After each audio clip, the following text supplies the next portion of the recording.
There's a pretty one, Ulysses.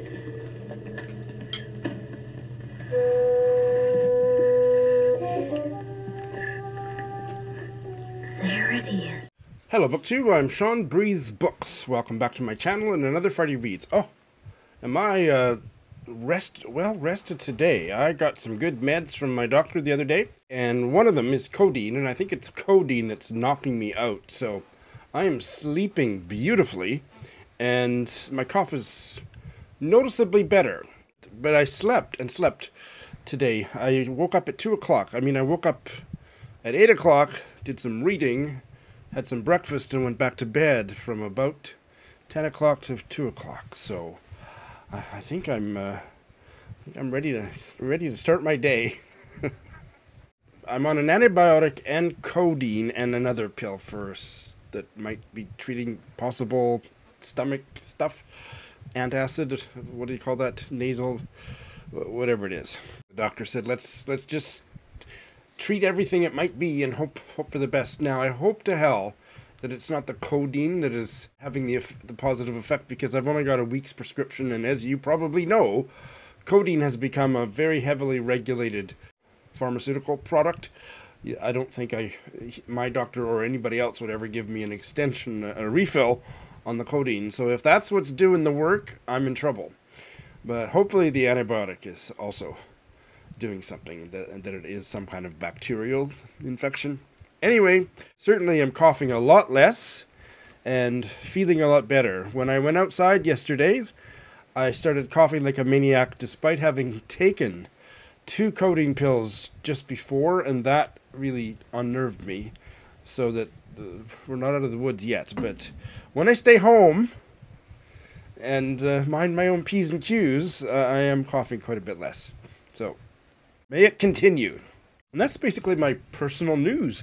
Apparently today is National Book Lovers Day or something like that. Is that what it is? I'd never heard of it. Is it new? Have I just not been... is it because every day is National Book Lovers Day in my world? Yeah, August 9th, National Book Lovers Day. We have Independent Bookstore Day that I've vaguely become aware of in the past couple years. But there's lots on Twitter today about National Book Lovers Day, including this quote from somebody whose name is Luke van Donkersgoed that I love. It's my philosophy, as is manifest in the display of books behind me and scattered throughout my apartment. My mum's probably not going to like this quote. Think not of the books you've bought as a to-be-read pile. Instead, think of your bookcase as a wine cellar. You collect books to be read at the right time, the right place, and in the right mood. Well, the analogy doesn't quite work with me because I don't have a wine cellar. If I buy a bottle of wine, it's gone the same day, usually. So, but nonetheless, it still is, I think, quite an apt description. Anyway, so happy Book Lovers Day. I hope you're I hope you're making love to a book lover near you. Reminds me of, what is his name? John Waters.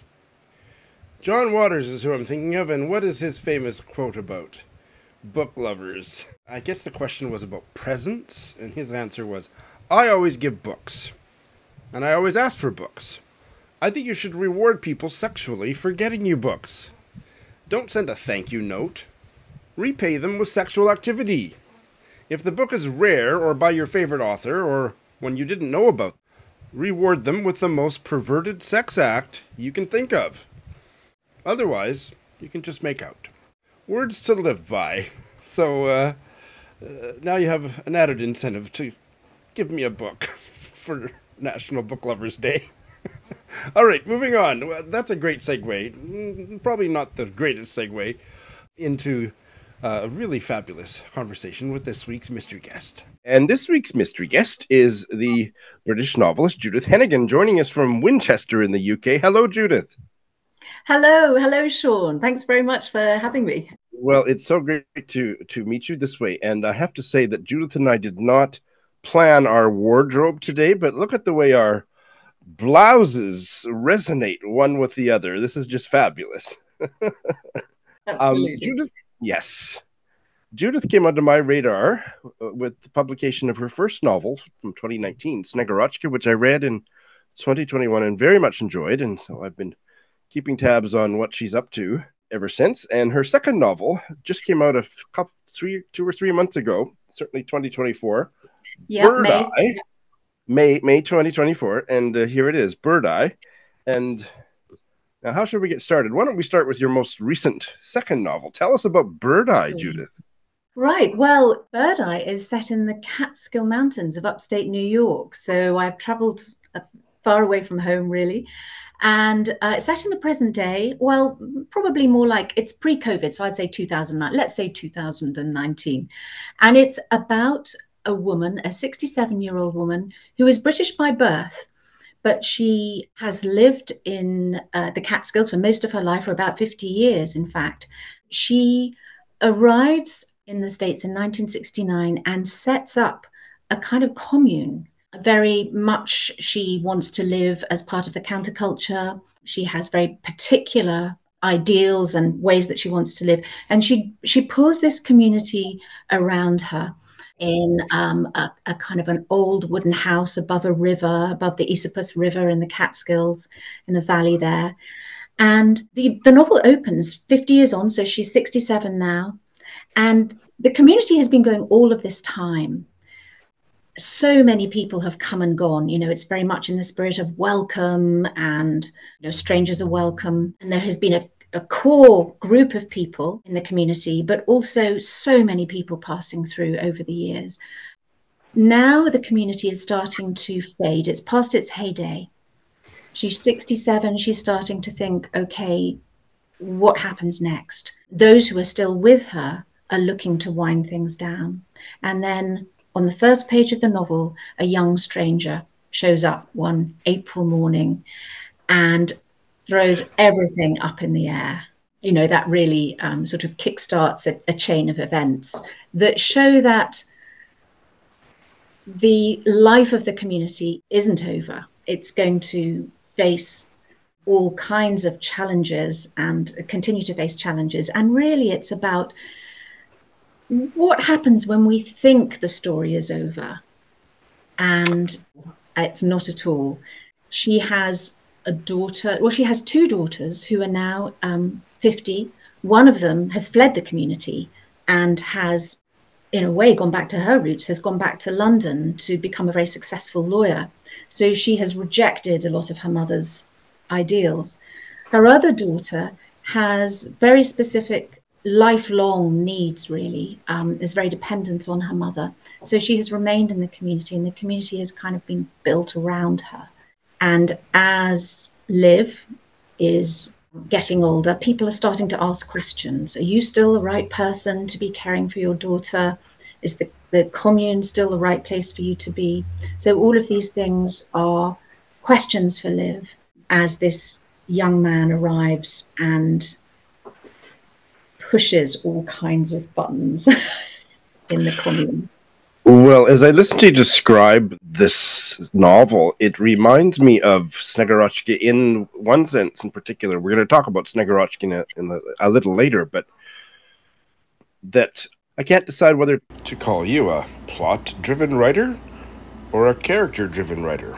I think you're kind of right there in the middle. Yeah, I'm very drawn to exploring character, for sure, but I always need something to kickstart events, to put characters into a place. I'm very focused on place as well. So Snegorotchka, my first novel, is obviously set in Kiev in Ukraine, and Bird Eye is set in the Catskills, neither of which are anything like Winchester in the UK. But I'm very inspired by place.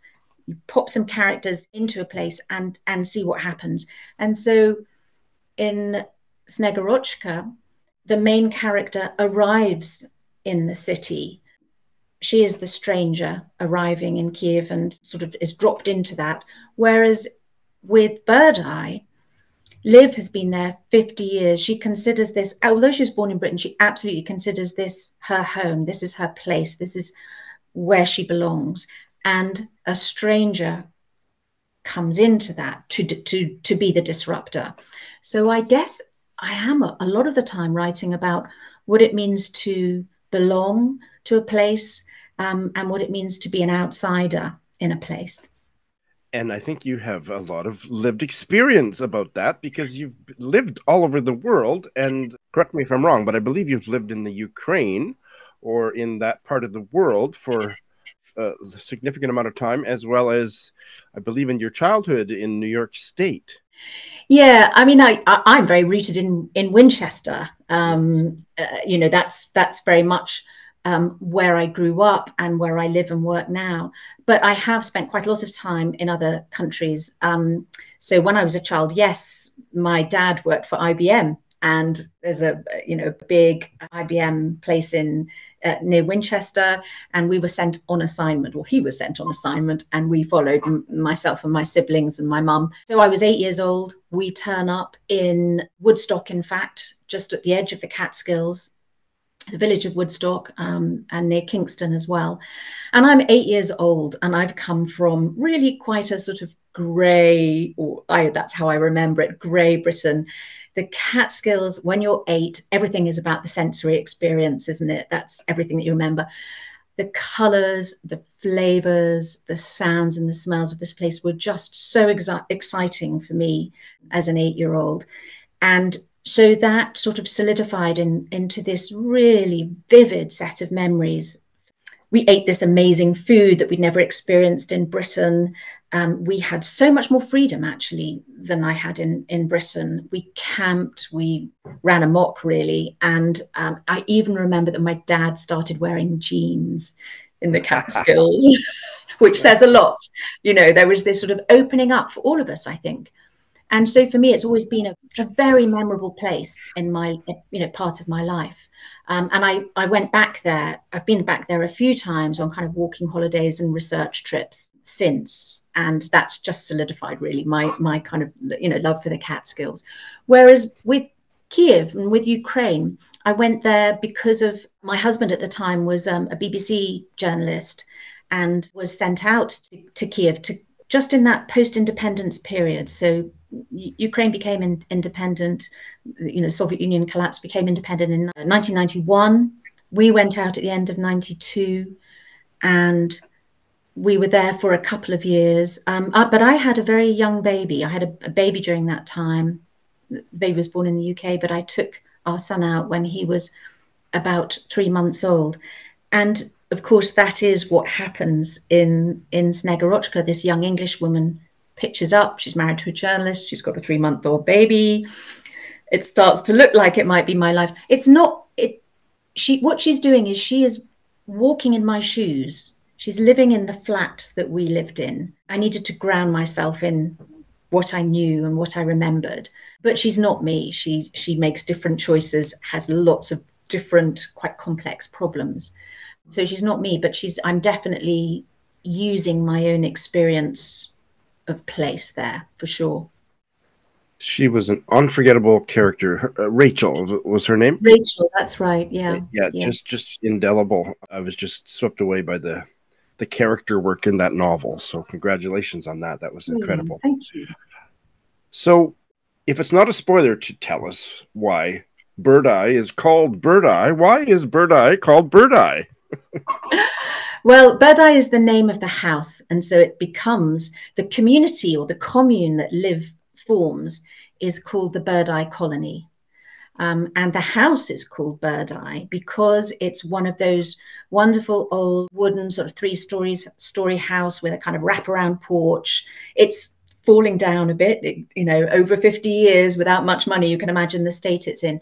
But it has a little round window up in the eaves, up in the attic, and that gives the house its name. So it's the Bird Eye window becomes the Bird Eye house, becomes the Bird Eye Colony. It's right there on the cover if you... Yeah. A little tiny round window. Okay, great. And I can't remember if it's clear from the novel Snegorotchka why it's titled that, but refresh my memory or tell me for the first time, why is your first novel called Snegorotchka? Sure. Snegorotchka is essentially a folk tale, a Russian and Ukrainian folk tale, mainly a Russian folk tale. There are many stories about Snegorotchka, but the initial story is probably one that's familiar to lots of people. An old couple live in the woods. They can't have children, and so they make a child out of snow. And they enjoy having this child, this girl. Snegorochka means snow child or snow maiden, all through the winter. And then in the spring, she melts. In some versions, she runs off. In other versions, it's sort of terribly tragic. And this basic story has been used in all kinds of ways, in opera, in longer stories. All sorts of versions exist. That's what happens with folk tales and fairy tales, isn't it? But what happened in Soviet times, obviously Christmas fell out of favor. A Christian festival was not the thing.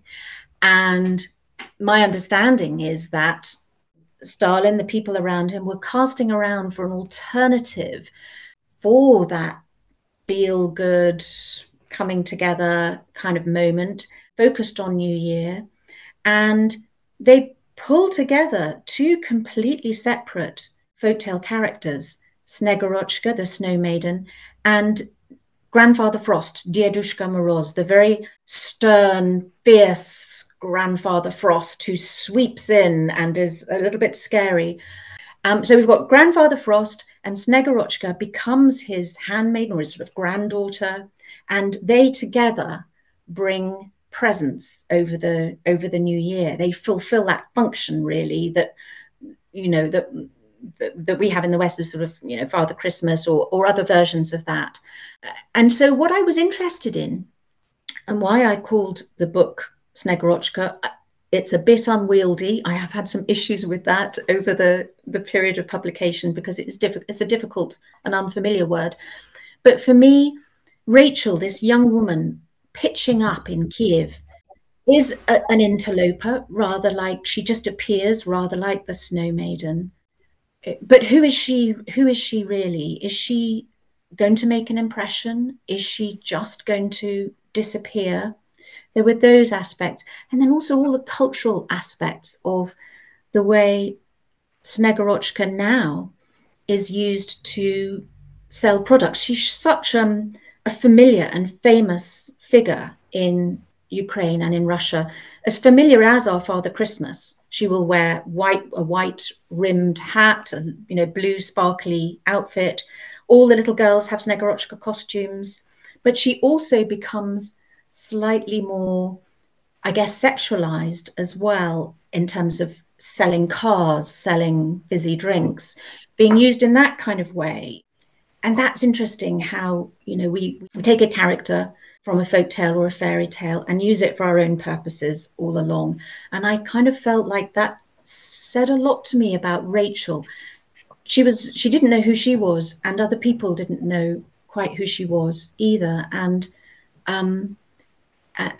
does she leave a mark in Kiev? I guess that's one of the questions of the novel. Well, she certainly left a mark on this particular reader because, I remember her. I can kind of close my eyes and step back into her world from all those years ago that I read it. So, holy smokes. I understand you're hard at work, or maybe it's already past the point of maybe you've already got it finished, but a third novel. What, if anything, would you like to tell us about that? Well, I find any novel, starting a novel or writing a novel is like starting all over again for me. Each time I think, surely I know how to do this now. And then it's, oh no, actually, this is, it just feels completely different. I was actually about halfway through a novel that was another, I guess, quite a sort of an emotional family type novel. And for various reasons, I've set it aside for the moment. I think it needs a lot more underpinning. And I'm in the process of pivoting towards a piece of historical fiction, actually, that is much closer to home this time. I think maybe part of me has been wary almost of writing about the UK. Because I wasn't going to say anything, but I was curious about that. Were you ever planning to set one of your novels in? Yeah. I think I've come to the point now where it's now or never, really. And I need to stop skirting around this and deal with where I'm from. And so I'm starting to write an historical novel set much more locally, set about 100 years ago. I don't want to press you if it's uncomfortable or too personal, but if it's not, can you tell us more about your resistance or reluctance to write about where you come from? I think that's really interesting. I am a bit ambivalent about where I come from. I've lived here all my life, apart from the various sojourns, abroad. And Winchester is a small place. You know, I live here. My family are from here. I'm very rooted here. I still have a lot of family here. It's also where I work. You know, my work is, I work at the university here. It's a 5-minute walk from my house. Everything has become very, you know, in a way, my world is quite small at the moment geographically. And I think, where do I want to spend time in my head? And for a lot of the time, that has been thinking about places that I love and have, in a way, places that have been transformative for me, like the Catskills, like the time in Kiev. And so I'm taking myself out of Winchester and allowing myself to re-enter those kinds of spaces. To write about Winchester feels complicated, very complicated. That's fair enough. But I think I need to do it. So, well, good luck. If setting it back in history, no, people won't be as likely to ask you if this is is this character based on me? No, it was 100 years ago, for God's sakes. Well, do you know, that is a real issue for me, because my family here, all my friends here, people I was at school with, my students, I go into, you know, a shop or go to the dentist, and I'm probably going to find students there. So, you know, you're dead right. It's a close community. Well, I live in a close community too, so I understand all that from that perspective. Would you ever consider setting a novel in a place that you haven't lived? Like you're drawn to kind of maybe, I don't think exotic is the word, but foreign locations, places. But it's because I think it sounds to me like it's because you have a really visceral connection from having lived there. Would you ever consider setting it somewhere that you haven't lived? I mean, I'd consider anything. You know, I think if I found a character or found a story that needed to be in a particular place, absolutely. But I think I would need to go there. I know that some writers don't, that they'll do all of their research. You know, they'll have other ways of gathering what they need. But I think for me, you're right. Visceral is a really interesting word to use about how I feel about place. And I have thought about, as I'm, you know, looking ahead, would I actually go and maybe spend 3 or 4 months somewhere in a small town or a village somewhere abroad, somewhere that is relatively easy for me to do that for a little while, possibly Northern Europe somewhere, and just be and observe and observe a community and write about it in that kind of way. I mean, I could do that forever, I think, if I had the means and was able to do that. I think that would be a very happy existence for me. I think for the rest of us who get to read the literary output.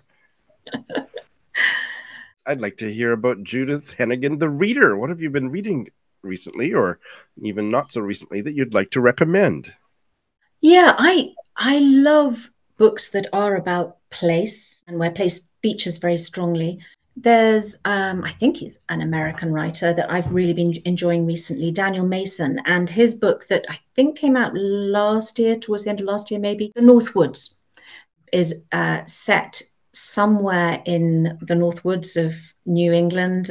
And it starts off in the past. And, well, I think it's fair to say that it's a sort of polyvocal novel. And we've got different viewpoints, different perspectives, but everything is focused on a single place, on a single small patch of land. And that for me was absolutely fascinating. The nature writing in the novel is exquisite, but the characters, the voices are so engaging, so full of life. It's an extraordinary novel, I think. Another novel that I really enjoyed, and I'm just checking to see when this was published, but it's in translation written by a woman called Irene Solà, and it's called When I Sing, Mountains Dance. And it's a lovely, slender novel published by Granta. I'm just checking the year, actually. 2022. So a couple of years ago. It has a I've got a copy here. I know it's probably back to front, but it has such a beautiful cover. No, it's the right way around. Okay. Yeah. Good. And it's set somewhere in the Pyrenees, between France and Spain. And there's this sense of events, for example, the Spanish Civil War, happening in the background. But again, it has multiple voices. It moves through time. And not only do we have human voices in this novel, but she gives voice to mushrooms, to a mountain, to a ghost, anything. This is all about the landscape. And so the landscape and the things in the landscape live just as much as the people. And it's very daring. But again, the writing is so beautiful and it's intriguing all the way through. Really captivated me. Well, that's very timely. I don't know if this has traveled much beyond bookish social media. So I'm going to ask you in that context, are you aware that August is Women in Translation Month? Well, I should know. Well, I don't know. I don't know if it's ever gone beyond bookish social media, but it's a big thing on bookish social media. So very timely. In that case, I absolutely need to tell you who translated this. So it's translated from the Catalan by Faye Lethem. Wonderful. I can't let you go without kind of recreating what happened just before we turned the recorder on. I noticed that you have the most recent Barbara Pym biography on your shelf, and I happen to have it sitting in my chair behind me because I just made a video about Barbara Pym's novel Less Than Angels. But yes, so my copy is close at hand. So you told me that you're working your way through Barbara Pym's novels. Do you have a favorite so far, or which one have you enjoyed? I've just read Quartet in autumn, which I really enjoyed. And it was interesting because one or two people said, oh, no, that's not the best one. But in fact, I loved its pacing. I loved this introduction to these four characters and the interplay between them, just all of that wit that's led through the writing. It's a very English novel. I really enjoyed it. And I think there's a certain kind of Barbara Pym fan and I'm one of them, who struggled with that because it was so different from all of her other novels, much more serious and depressing. But by the time I got to the end of it, I realized that it was just a tour de force. It was an incredible novel. It was just a radical departure from what had gone before, but yes, that's fine. Yeah, and it was her one Booker nominated novel, and where she kind of came back out of the literary wilderness and so on. Yeah. Yes. I think I'm kind of almost reading them backwards, actually, which is, I'm probably doing it all wrong, but I'm not going to read the biography until I have read more of her work, because I feel I'll get more from the biography then. Well, so you're in for a real treat. So, and speaking of a real treat, this was an absolutely delightful chat. Judith, thank you so much for being so generous with your time, and I'd love it if you would come back someday. I'd love to, but thank you so much for your time, Sean. It's been an absolute pleasure. Thank you very much. Judith Hennigan was wonderful. This is one of the first mystery guest chats. It's one of the few, let's put it that way, one of the few mystery guest chats I've had where I had already read one of the author's books, Snegorochka, which I recommend to you, and I'm looking forward to trying Bird Eye. I managed to get one book haul video edited and put up this week. Check that out. Just some of the kind of regular announcements for Patreon. By the time this video goes up, you'll have about 24 hours to enter your name for the giveaway of the Canadian gay novel The Family Way by Christopher Dorato. The deadline to enter your name on Patreon, not in the comment section below, but you must join Patreon or be a patron already and enter a comment on that post. I'll link that post in the show notes so you can find it more easily. That draw will be made in about 24 hours from when you see this video. We are having our bookish brunch for August at the very end of August, August 31st, and that's open to all patrons. And our next book club discussion will be on Margaret Lawrence's novel The Stone Angel at the end of September. So those are some things coming up on Patreon. And let's get into the reading. I have managed to read quite a bit and to have had a fantastic reading week. I only finished one, but oh my god, was it a doozy of a book for Women in Translation Month. And that was the audiobook of Ti Amo by the Norwegian writer Hanne Ørstavik, translated from the Norwegian by Martin Aitken. Oh my god, I love this book. It had a really surprise ending, which I'm not going to allude to. If you look up other people's reviews or whatnot, you may find reference to what was kind of the surprise at the end, but I'm not going to even give you a hint of what it is. This is a work of autofiction based on the author's experience of losing her husband to cancer very recently. He died, I think, in 2020, maybe 2021. She started writing this novel, this autofictional novel, as a way of coming to terms with his illness, decline, and death. I don't know, and I don't need to know how much of it was fictionalized and how much of it is true. But it is one of the most honest, disturbingly honest, refreshingly and disturbingly honest pieces of writing about grief that I've ever read, and I've read a lot of them. I did it exclusively on audio. I do want a copy of Ti Amo for my shelves one day, and it's a book that I will probably reread more than once, but it was beautiful. The audio narration was... Oh my goodness, I see there's more than one audio narrator's done this. So I just heard one that had kind of maybe an American accent, and I hated it, but it's because I loved the one I listened to, so maybe you would get along with that one better, but the one that I listened to was narrated by Emma Fielding. I got it from Spiracle Audiobooks. I was a member. You don't need to be a member to buy audiobooks from Spiracle, but I did take out a rather expensive monthly membership, which gave me 2 free audiobooks a month, and so I kept acquiring these audiobooks, never listening to them, and after 5 or 6 months I just quit, but this is the first one of them that I've listened to, and it was a doozy. The heart-rending and jaw-dropping honesty of this novel, it was just riveting. I'll just give you maybe one example. When her husband, her Italian husband, who was her Italian publisher, I can't remember if that details in the autofictional novel, but it is true in real life.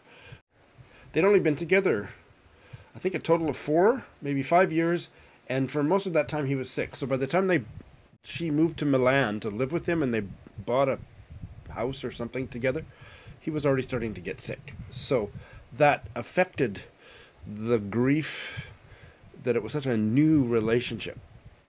But as he started to get sick, she felt really insecure and totally misread the situation because she felt he was pulling away from her and that the relationship wasn't working out. So she misinterpreted a lot of his symptoms and his behavior because he was getting ill for a long time. And to admit that was just shocking in the most valuable way to me as somebody who, has been through a family death quite recently.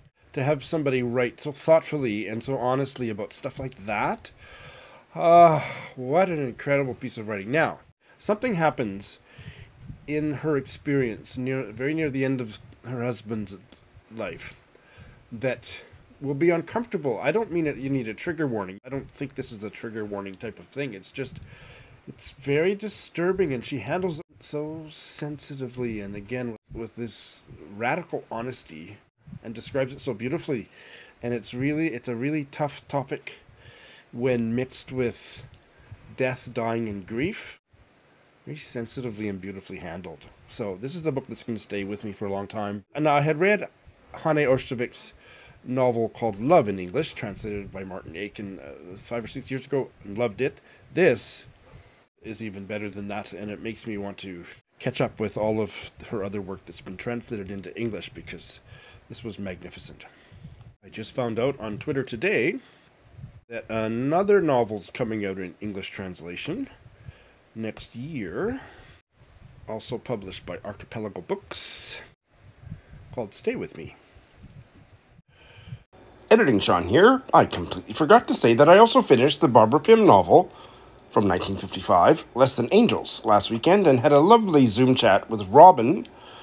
I won't say any more than that. I enjoyed it as much, if not more, the second time around, and Robin and I had a great chat that will eventually be posted here. And I have started a couple that it's maybe a little bit premature to check in on them, but I'm going to anyway. And those are the 2 other books I started for Women in Translation Month. I've read 20 pages of this Ukrainian novel, Forgottenness, by Tanja Maljartschuk, translated from the Ukrainian by Xenia Tompkins. And I misspoke last week when I said that the historical part of the narrative was about a figure in early 20th century Ukraine, intellectual figure, that didn't exist in real life. He did exist in real life, very much so. He was a really prominent thinker through all of that. And his name, I think I mistyped it because it's a very difficult name to spell, and nothing came out. But Wacław Lipinski. He's actually from a noble Polish family, and if you know anything about 19th and 20th century history in this part of the world, the borders are always shifting. But he grew up in a poor, or kind of down and out Polish noble family. And if you know anything about the nobility at this time in European history, they were mostly all poor. And so he's from this family, but because he went to school or university in Kiev, he found his identity as a Ukrainian. And so he changed his name from, now I don't think he changed the surname, but he changed his given name, Wacław, to Wячeslaw. And so there's a really fascinating scene where he comes home from university to his family, and he's like 20 years old or something, and they're all calling him Wacław. And he says, I'm Wячeslaw. And that's mostly what's in the first 20 pages is his backstory. A little bit about the contemporary female narrator or character and her fascination with him.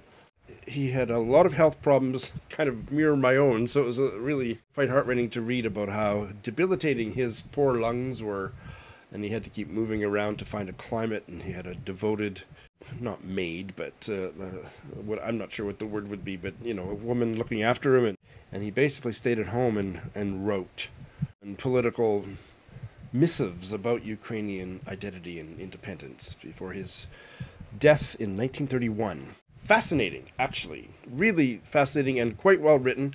I don't know yet how I'm going to feel about the two timelines because I haven't experienced much of the more contemporary one, but I'm already really fascinated by Lipinski. And I have gotten maybe 30 pages of the way into this French novel in translation, and The Stones Cry Out by Clara Dupont-Monod, translated from the French by Ben Faccini. This is already wowing me. So, it's about this family that live... When I look up the pronunciation of this French mountain range, I can't get it. So I'm going to play it for you and try it again. Cévennes. Cévennes? Okay, Cévennes. That's a mountain range, and there's an S on the end that you don't... There's an S on the end that you don't pronounce. But this family, and I think this is all, again, autofictional, based on the author's life. I think she's the young sister in the story. But this family living high up on a mountain in the Cévennes in France. Their third child is born and is developmentally disabled beyond description. Blind, unable to walk. I think the only sense he has that works well is hearing. Lots and lots of developmental issues. And the narrator of this story are the stones, so that title is not a throwaway line.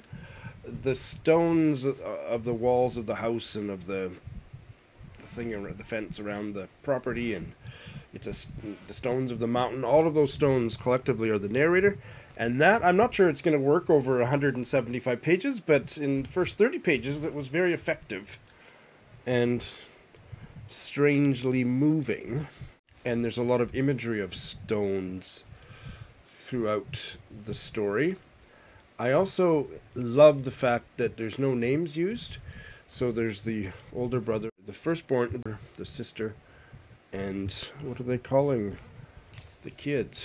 The boy. They're calling the kid with all these challenges, the boy. And the mother, the father, the family. And I love that. I think that all fiction should do that. Get rid of names so that Sean Breathe's books doesn't get so damn confused about characters' names. It's really quite moving, and mostly it's the character of the firstborn son, who is like 10 or something when the baby comes home, and that brother latches on to the boy and protects him and figures out a way of communicating or stimulating the boy because he has sound, so it takes to really talking to him and describing things and giving him almost like, what is that, ASDMR, that newfangled bullshit about making videos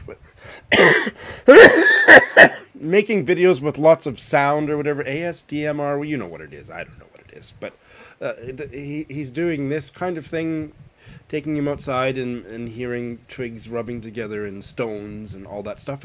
And it's just written so beautifully that I'm beguiled by it already. And it's very much a novel of Judith Hennigan talked a lot about place. The setting of this, which again I've already forgotten. How was it pronounced? Cevennes. The Cevennes setting, high up, lots of stone, the wind, all this stuff. What kind of trees? There's something really fascinating going on with trees up on the mountain, because there's 2 extended passages about trees that don't naturally grow on the mountain that do grow on the mountain. It seems like there's an analogy being made to the boy there. Yeah, so we'll keep going with that one. So those are 2 that I've started. And then finally, I am going to start 2 new books. This is for a buddy read this month with Sonia of An Enthusiastic Reader. We're reading The Leopard by Tomasi de Lampedusa, translated from the Italian by Archibald Colquhoun. And I'm excited to start this famous novel that set back in the mid-19th century. Finally going to be getting to this with Sonia. And this is the library book that I put a hold on, and it came in, and I don't want to just return it without reading it, so I'm going to squeeze it in, and I'm going to commit to reading it within a week. So this is a 2024 release, The Heart in Winter by Kevin Barry, an Irish novelist, and this is set in America. It's kind of a cowboy, 1891 in Butte, Montana. I'm getting rave reviews, so I'm going to see what all the fuss is about. Oh, and I'm going to start another audiobook. I'm finally going to read on audio the Palestinian author Adania Shibli's novella, Minor Detail. It's translated from the Arabic by Elizabeth Jacquet. I've had the ebook for quite some time, and I have access to the audiobook on Everend, so I'm going to do that probably within the next 7 days as well. I'm excited that I'm going to be able to squeeze perhaps more than just a few women in translation books into my burgeoning current reads by doing them on audio. So that's what I'm going to try. So that's what I got. Thanks for watching.